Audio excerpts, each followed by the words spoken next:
La guerra de los homúnculos. Ontogenia. Desarrollo del individuo. Introducción.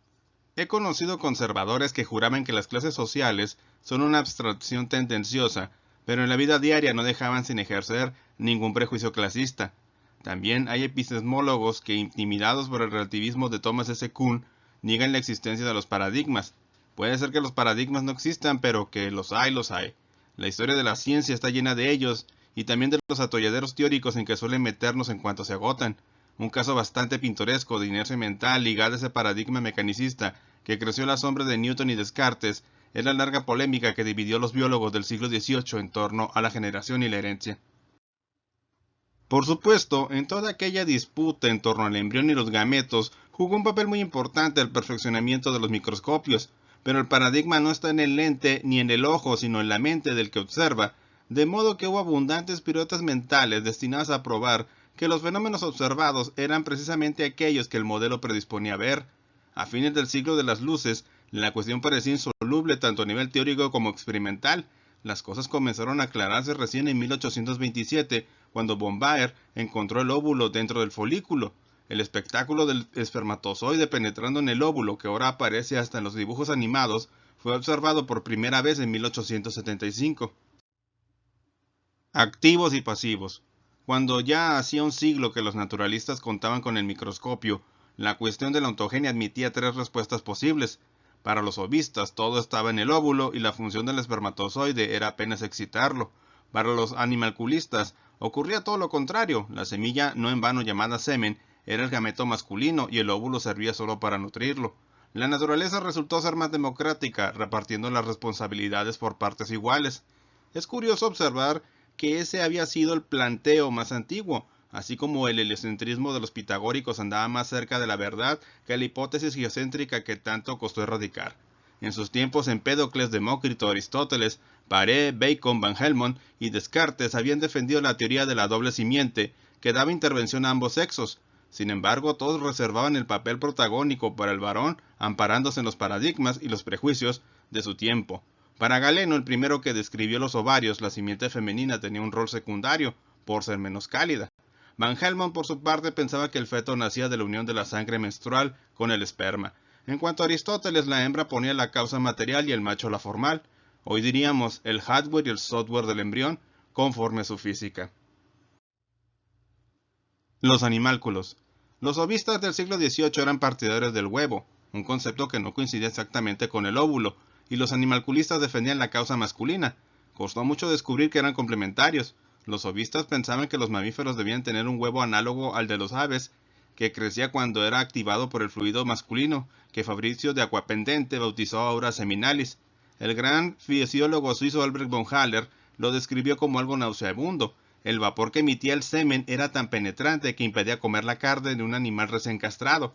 Esas partículas fétidas alcalicentes eran las que les daban fuerza y vigor a los machos. Al invadir el cuerpo femenino, aseguraba Haller, provocaban esas náuseas y vómitos tan comunes en las embarazadas. ¿Qué porquería es el glóbulo?, hubiera comentado un alumno del maestro Firpo.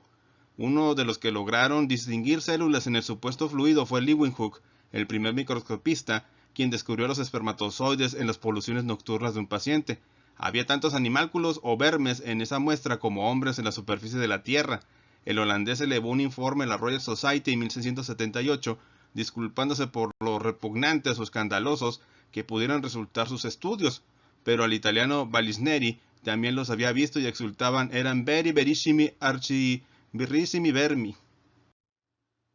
Hartsocker, discípulo de Leeuwenhoek, reclamó la prioridad del descubrimiento e interesó a Huygens, quien publicó una memoria en el Journal des Savants, la gran revista científica francesa. Sin embargo, los animálculos resultaban bastante incómodos para la teoría del fluido, especialmente por su enigmática cola.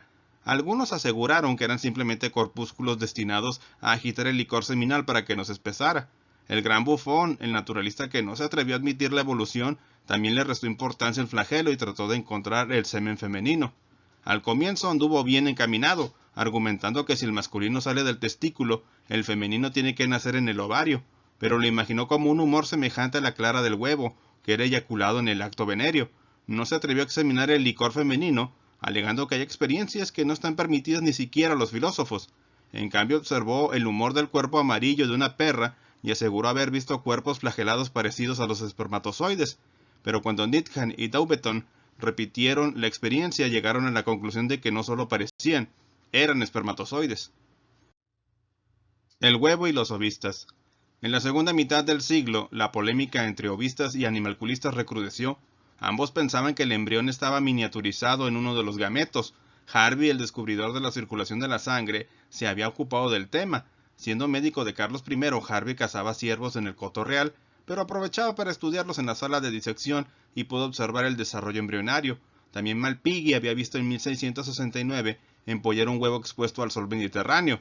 En realidad ya Aristóteles o uno de sus colaboradores del Liceo había observado latir un corazón de pollo al cuarto día de incubación y distinguió al quinto la masa encefálica. Harvey identificó el corión y el saco amniótico, reconociendo la validez de lo observado por el griego, pero se equivocó al no relacionar el ovario con la fecundación. Para un ovista como él, el huevo tenía que nacer en el útero.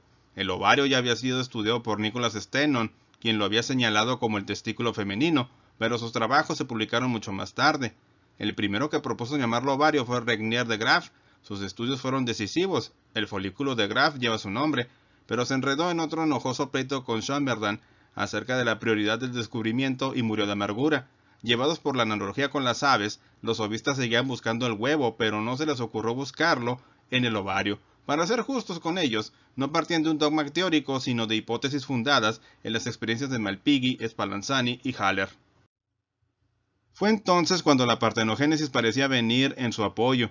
La reproducción sin fecundación es un fenómeno corroborado en animales y plantas de escasa complejidad que ahora comprendemos mejor, pero en ese tiempo venía de maravillas para descalificar a los escurridizos animálculos. Leeuwenhoek había observado cómo los pulgones se reproducían sin cópula ni macho. En 1745 Charles Bonnet recurrió al experimento, aisló a un pulgón bajo una campana de vidrio y vio con satisfacción cómo daba a luz una serie de 95 crías. Hasta llegó a encariñarse con la querida Poucerone, que había visto crecer bajo sus ojos y lloró su desaparición. La partenogénesis parecía demostrar que el embrión estaba en el huevo. El semen era apenas un solvente que con su sutileza y actividad lo hacía crecer. Mucho más tarde, la partenogénesis inspiró a la escritora feminista Charlotte Perkins Gilman, cuyo fuerte no era la biología. En su utopía Herland, 1915, imaginó a una comunidad de mujeres, obviamente en Amazonia, que habían aprendido a reproducirse solas al morir los hombres de la región. Quien estuvo más cerca de la verdad fue Spallanzani en sus estudios sobre la fecundación de las ranas. Usando tela, algodón y papel, logró filtrar el licor seminal y observó que perdía su poder fecundante. De no haber sido vista, Spallanzani tendría que haberse interesado por el espermatozoide, pero ni se le ocurrió. El todo y las partes. Como suele ocurrir en las polémicas académicas, para no hablar de las políticas, los dos bandos iniciales se dividieron transversalmente en cuatro. Más allá de que se originara en el huevo o en los animálculos, ¿qué era el embrión? ¿Un conjunto de partes o una totalidad? ¿Qué venía primero, el órgano o el organismo? El mecanicismo cartesiano ofreció una respuesta que Buffon enunció bajo el nombre de epigenismo. Un escultor escribió tiene dos alternativas: tallar un bloque de mármol o apilar trozos de arcilla. La naturaleza obraba de este último modo, concluyó, contradiciendo la experiencia de cualquiera que hubiera visto brotar una semilla. Para Buffon, el organismo se construye ensamblando moléculas que abundan en la naturaleza. Cada órgano actúa como un molde que filtra las moléculas que le son afines y envía el sobrante al testículo.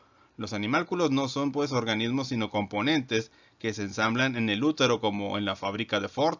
Para su desgracia, Buffon ignoraba que por lo general es solo uno el espermatozoide que fecunda. Todavía había que pasar, como decían en las universidades medievales, por el puente del asno, en este caso del mulo. ¿Por qué la cruza de asno y yegua engendra al mulo, que es estéril? Ahora fue Bonnet quien se enredó y propuso una enrevesada hipótesis ad hoc. Bonnet explicó que en el testículo había vasos que filtraban las moléculas, en el semen del burro había moléculas, genes, correspondientes a las orejas y laringes anales, y en el del caballo estaban las equinas. El mulo era estéril porque el semen del asno no permitía abrir los canales correspondientes a los genitales del caballo. Bastante complicado, se diría. Pero lo que dejó definitivamente perplejo a Bonnet fue el caso de un campesino llamado Gratio Calea, que tenía 6 dedos en cada mano. Tuvo varios hijos, pero solo uno con 6 dedos, y lo mismo ocurrió entre sus nietos. ¿Cómo hacía su cuerpo para filtrar las moléculas? Hoy diríamos que la polidactilia de Calleia dependía de un gen recesivo, pero para eso había que meterse con otro misterio, el de la herencia, y Mendel todavía no había nacido. La gran pregunta la planteó Malpighius en 1745. Si el feto es apenas un gusanillo que nada en el líquido seminal del padre, ¿por qué habría de parecerse a la madre? Y si no fuera más que el huevo, ¿por qué tendría que tener rasgos del padre? En busca del homúnculo. Mientras tanto, los animalculistas andaban buscando al germen que suponían preformado en el espermatozoide. Inspirado quizá por los alquimistas, Hart-Zucker escribió en 1694 que si fuera posible verlo, descubriríamos que en el espermatozoide hay un homúnculus, un hombrecito microscópico de gran cabeza encogido como un feto. Como el holandés incluyó un dibujo del imaginario homúnculo, muchos llegaron a creer que realmente lo había observado. El más fantasioso fue François de Plantadet, que era nada menos que el secretario de la Sociedad Real de Montpellier. Oculto bajo un seudónimo, en 1699 dio a conocer sus pretendidas observaciones. Había visto al homúnculo. Era un espectáculo admirable e increíble. Aseguraba haber visto brazos, piernas y torso del hombrecito, aunque por desgracia no los genitales, debido a su reducido tamaño. El homúnculo solo existía en la imaginación de los preformacionistas, de modo que nunca más fue visto. Las muñecas rusas. El último y el más curioso de los embrollos en el cual terminaron por meterse ambos bandos fue el encapsulamiento, embouteillement, de los gérmenes. La mayoría de los biólogos de entonces creía que el organismo estaba preformado, con todos sus órganos en miniatura, en alguno de los dos gametos, pero esto significaba admitir como Buffon que no solo nuestros antepasados, sino también toda nuestra descendencia estaban contenidos en un solo germen, de Adán o de Eva, según unos u otros. En este caso, ¿qué tamaño podían llegar a tener el primer homúnculo de la serie? Si el huevo contiene un organismo en miniatura, este tendrá su ovario y este a su vez otro. Era una cuestión de escala. Los gametos serían cada vez más pequeños, como las cajas chinas o las muñecas rusas. Haciendo un cálculo estimativo, Hart-Zucker concluyó que en solo 60.000 años el germen tendría el tamaño equivalente a 10 a 30.000 veces la estatura de un adulto. Esto es un insignificante 1 precedido por 30.000 ceros. Buffon quiso ser más preciso. Estimó que si el tamaño del espermatozoide es de 10 a la menos 10 del cuerpo, el del abuelo del sujeto debería haber sido de 10 a la menos 55. En solo 6 generaciones, la relación germen-cuerpo llegaría a ser la misma que existe entre el átomo y el universo. Aun considerando que las estimaciones del siglo XVIII por el tamaño del universo eran más modestas que las actuales, el argumento por el absurdo resultaba contundente. El problema parecía no tener solución dentro del paradigma vigente, y el filósofo Malebranche se resignaba a postularlo como un misterio insoluble. Heller y Bonnet también desesperaban de resolverlo y concluían que los dos sexos intervenían en la generación, aunque era difícil saber cómo. Las limitaciones del paradigma mecanicista no permitían imaginar lo que hoy sabemos, es decir, que lo que se miniaturiza no es el organismo, sino la información codificada en el ADN. De hecho, señala el biólogo Richard Lewontin, ganaron los partidarios del homúnculo, que ahora se llama genoma. Todo el problema de las cajas chinas se diluyó en cuanto comenzamos a reconocer los cromosomas, los genes y los tripletes. No fue tan fácil llegar a estas conclusiones, si tenemos en cuenta que en pleno siglo XX todavía había escritores de ciencia ficción, incluyendo algunos con formación científica, que imaginaban hombres microscópicos luchando a brazo partido con los microbios, cuando no los hacían habitar en las moléculas y los átomos, como si estuviesen hechos de otra clase de materia. Todas las especulaciones de los biólogos del siglo XVIII habían servido para llevar al paradigma mecanicista hasta sus límites, poniendo en evidencia su inadecuación para comprender procesos que requerían de otras categorías teóricas. Pero estos tanteos no fueron un simple juego de errores. En cada uno de estos tanteos se descubrieron pistas del camino que llevaría a la biología molecular que hoy permite explicar todo aquello que entonces era un misterio. En la compleja maquinaria del ADN, el ARN y los ribosomas, encontramos algo de lo que vislumbraban los científicos de entonces, una suerte de fábrica para el ensamblaje de moléculas. Y sin embargo, ya estamos dudando de que también este paradigma, que tiene medio siglo a cuestas y con el cual nos hemos lanzado alegremente a inventar clones y transgénicos, puede resultar tan risible como aquellas cajas chinas dentro de 200 años. De esta manera terminamos el video basado en La Guerra de los Homúnculos por Pablo Campana. Aquí pueden encontrar este artículo que apareció algunos años. Espero que la información recibida sea de su interés y agrado. Por mi parte no me queda más que agradecerles y despedirme y desearles un buen día, buena tarde, buena noche. Muchas gracias y hasta pronto.